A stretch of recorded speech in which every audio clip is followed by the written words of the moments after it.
Hello दोस्तों, नमस्कार। मैं चंद्रशेखर आप सभी का अपने यूट्यूब चैनल एडुकेटेड गुरुजी में स्वागत करता हूं।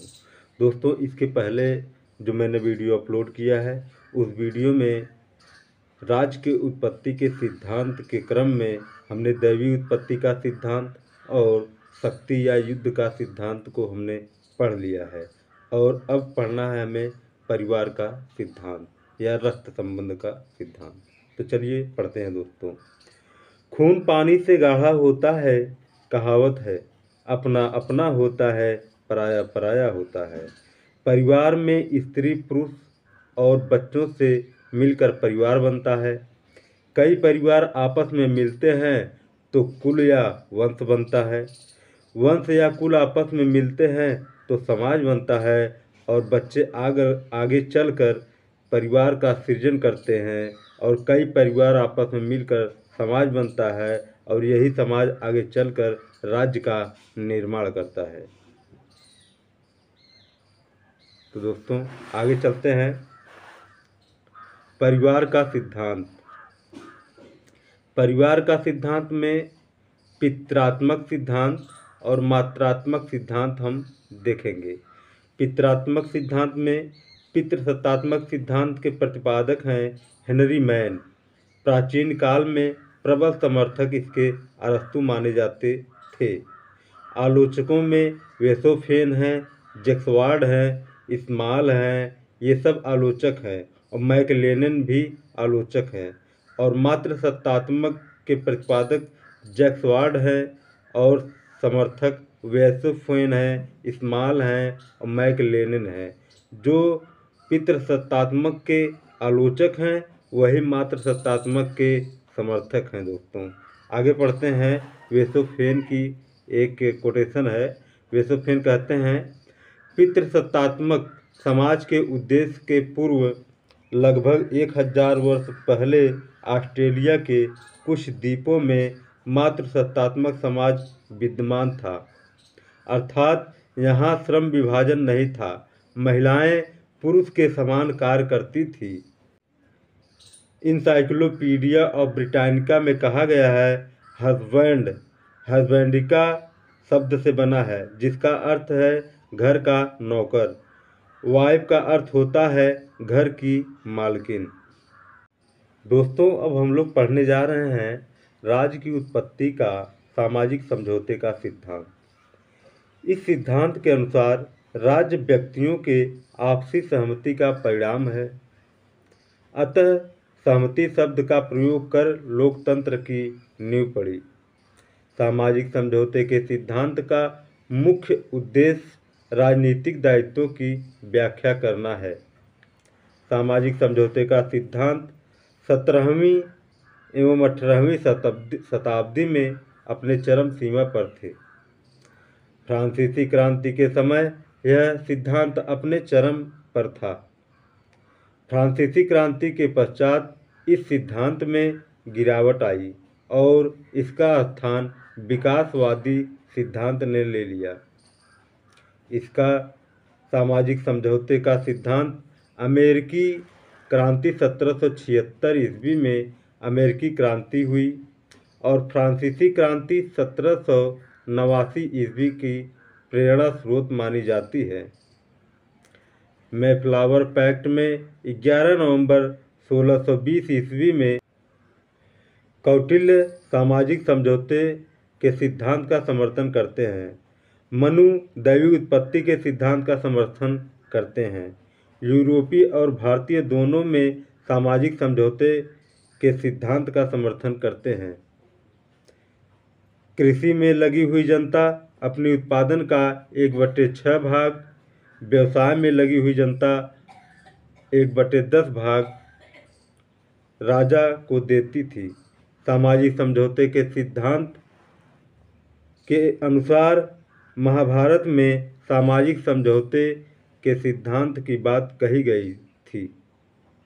सोफिस्ट विचारक यूनानी विचारक माने जाते हैं। सामाजिक समझौते के सिद्धांत का समर्थन करते हैं।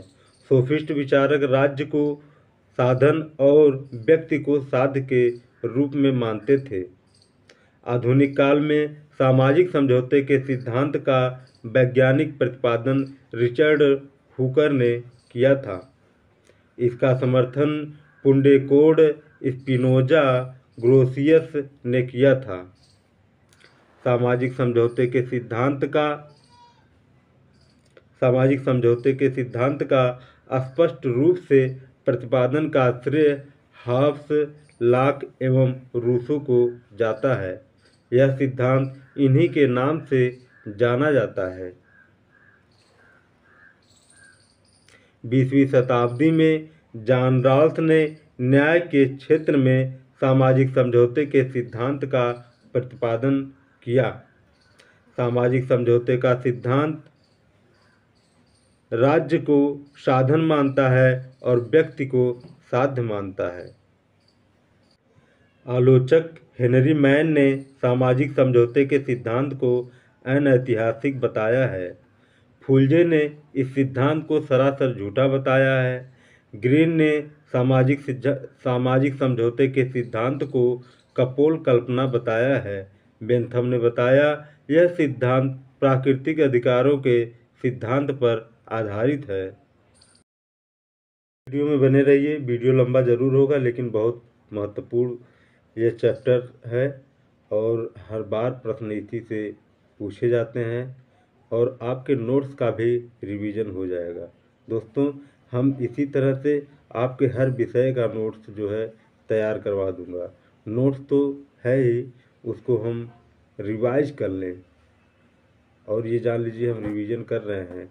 आपको 15 मिनट 20 मिनट के वीडियो में आपको 4 क्लास 5 क्लास कवर किया जाएगा। चलिए पढ़ते हैं आगे। विशेष महत्व। लोकतंत्र और व्यक्तिवाद की नींव रखी और यह सिद्धांत नैतिकता पर आधारित है। सामाजिक समझौते का सिद्धांत तर्क पर आधारित है। सामाजिक समझौते का सिद्धांत राज्य की दैवी उत्पत्ति के सिद्धांत की प्रतिक्रिया स्वरूप अस्तित्व में आई। जहाँ दैवी उत्पत्ति का सिद्धांत का मानना है कि राज्य ईश्वर की रचना है, वहीं सामाजिक समझौते के सिद्धांत का मानना है कि राज्य की रचना ईश्वर ने नहीं किया है बल्कि मनुष्यों ने आपस में एक समझौता करके किया है। अर्थात राज्य एक मानवकृत संस्था है। इसका मानना है कि राज्य का निर्माण व्यक्तियों ने आपसी सहमति से किया है, इसलिए राज्य केवल वही कार्य करेगा जो व्यक्ति उसे सौंपेगा। अर्थात राज्य एक यंत्र की भांति कार्य करेगा। इसलिए सामाजिक समझौते के सिद्धांत को यांत्रिक सिद्धांत भी कहा जाता है। इस सिद्धांत के अनुसार व्यक्तियों की आपसी सहमति का परिणाम है। इस प्रकार सहमति शब्द का प्रयोग कर इस सिद्धांत ने लोकतंत्र की नींव रख दी। इस सिद्धांत का मुख्य उद्देश्य राजनीतिक दायित्वों की व्याख्या करना है। यह सिद्धांत 17वीं एवं 18वीं शताब्दी में सर्वाधिक प्रचलित था। फ्रांसीसी क्रांति के समय यह सिद्धांत अपने चरम पर था। फ्रांसीसी क्रांति के बाद इस सिद्धांत में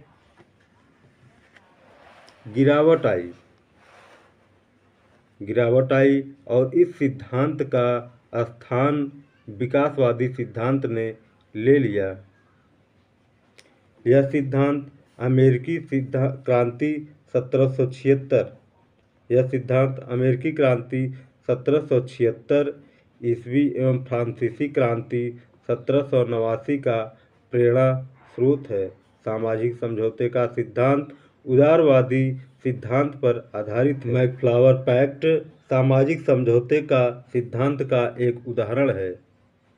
यह समझौता 11 नवंबर 1620 ईस्वी को हुआ था। भारतीय तथा यूरोपीय परंपरा में सामाजिक समझौते के सिद्धांत का समर्थन किया गया है। कौटिल्य ने अपने अर्थशास्त्र में सामाजिक समझौते के सिद्धांत का समर्थन किया है। महाभारत में भीष्म पर्व में, शांति पर्व में सामाजिक समझौते का विचार मिलता है। आधुनिक काल में सामाजिक समझौते के सिद्धांत का वैज्ञानिक प्रतिपादन रिचर्ड हुकर ने किया है और इसका समर्थन पुंडेफोर्ड, स्पिनोजा तथा ग्रोसियस आदि ने किया। इस सिद्धांत को पूर्ण रूप से स्पष्ट करने का श्रेय हॉब्स, लॉक एवं रूसो को जाता है। इसलिए यह सिद्धांत इन्हीं तीनों के नाम से जाना जाता है। 20वीं शताब्दी में जॉन रॉल्स ने इस सिद्धांत का प्रतिपादन न्याय के क्षेत्र में किया। सामाजिक समझौते का सिद्धांत राज्य को साधन तथा व्यक्ति को साध्य मानता है। आगे चलकर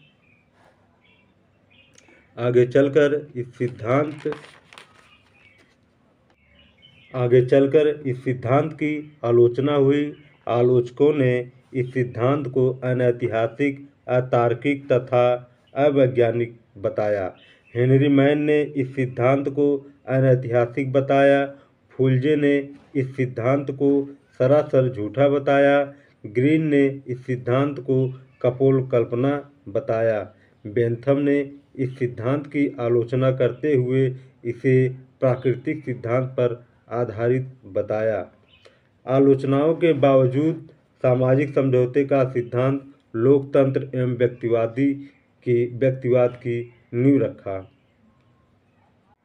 अब हम लोग पढ़ते हैं दोस्तों, विकासवादी सिद्धांत या क्रमिक सिद्धांत या वैज्ञानिक सिद्धांत या ऐतिहासिक सिद्धांत आदि नामों से यह जाना जाता है। यह सिद्धांत सर्वाधिक मान्य है। इसके पीछे तार्किक, वैज्ञानिक एवं ऐतिहासिक दृष्टिकोण है। यह अचानक अस्तित्व में नहीं आया। यह क्रमिक विकास का परिणाम है। इसका निर्माण नहीं हुआ है। विकासवादी सिद्धांत के अनुसार क्रमिक विकास का परिणाम है राज्य।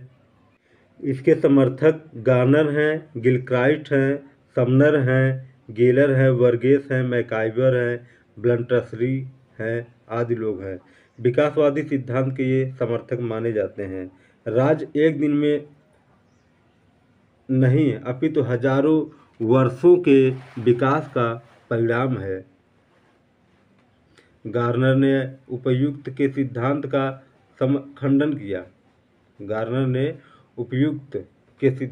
खंडन किया। गार्नर का प्रसिद्ध कथन है कि राज्य न तो ईश्वर की सृष्टि है और न ही भौतिक शक्तियों का परिणाम। राज्य न तो सामाजिक समझौते की कृति है और न ही परिवार का विस्तार, बल्कि राज्य क्रमिक रूप से विकसित एक ऐतिहासिक संस्था है।